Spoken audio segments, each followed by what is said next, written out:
காலை வணக்கம். இப்போ எங்கே இருக்கோன்னா கன்னியாகுமரியில் புதுசாக ஒரு கண்ணாடி பாலம் ஒன்று ஓப்பன் பண்ணியிருக்காங்க இல்லைங்களா. அந்த கண்ணாடி பாலத்துக்கு மேலே இப்போ போகிறோம். அங்கே திருவள்ளுவரை தரிசனம் பார்த்துட்டு, விவேகானந்தரை தரிசனம் பார்த்துட்டு போகலான்னு ஃபஸ்ட் டைமு திருவள்ளுவரை கிட்ட நெருங்கி பார்க்க முடியுது. அந்த கண்ணாடி பாலம் ஃபாரினில் தான் நம்ம பார்த்துருக்கோம். இங்கே நம்ம இந்தியாவில் இது ஃபஸ்ட் டைமு.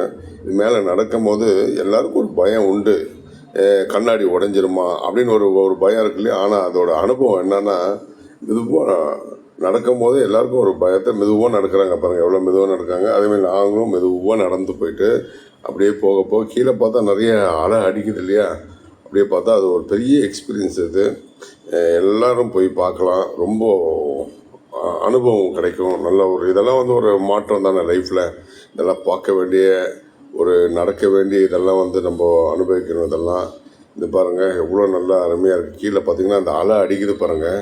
அந்த பாறை மேலே அடிக்கும் போது நமக்கு இருந்தாலும் ஒரு டவுட்டில் பயத்தில் அப்படியே மனசுக்குள்ளே ஒரு குழப்பம் ஏற்படும். இருந்தாலும் தைரியமாக அப்படியே மெதுவாக நடக்கணும். எதாக இருந்தாலும் சாதித்து பார்க்கணும் இல்லைங்களா அப்படின்னு சொல்லிட்டு அப்படியே போகும்போது பாருங்கள் எவ்வளோ அழகாக அந்த அலை அடிக்குது பாருங்கள்.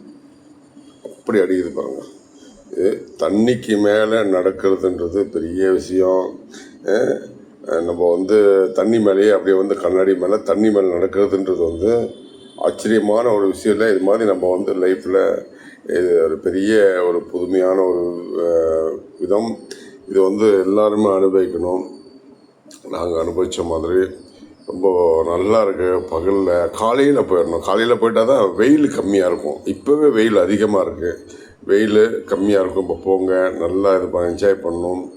அப்படியே திக்கு திக்கு திக்கு திக்கு திக்கு அப்படி அடிக்குது. ஒவ்வொரு டைமில் மைண்டு சேஞ்ச் ஆகிடுது. இருந்தாலும் தைரியத்தை வச்சுக்கணும். ரொம்ப சுவாரஸ்யமாக ரொம்ப அருமையாக இருக்குது. நல்லா இருக்குது பாருங்கள். நமக்கு இந்த பாருங்கள் நடந்து வர இந்த திருவள்ளுவர் சிலை வந்தாச்சு. அங்கேருந்து பார்த்திங்கன்னா அவருடைய உருவம் அப்படியே கல்லில் செதுக்கியிருக்காங்க பாருங்கள். அதெல்லாம் ரொம்ப ஆச்சரியம். ரொம்ப நல்லா இருக்குது.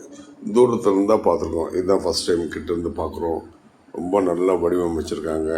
ஐயனுடைய திருவள்ளுவரை நேரில் பார்த்த மாதிரியே இருக்குது. அப்படியே இத்தனையோ ஆண்டுகள் அவருடைய நினைவுகள். ரொம்ப அவருடைய குறள்கள் படிக்கும்போது ஒவ்வொரு குறள்களுக்கும் நம்மளுடைய வாழ்க்கையே கலந்துருக்குது. பாருங்கள், அடுத்தடுத்து சேனல் போடுறேன்.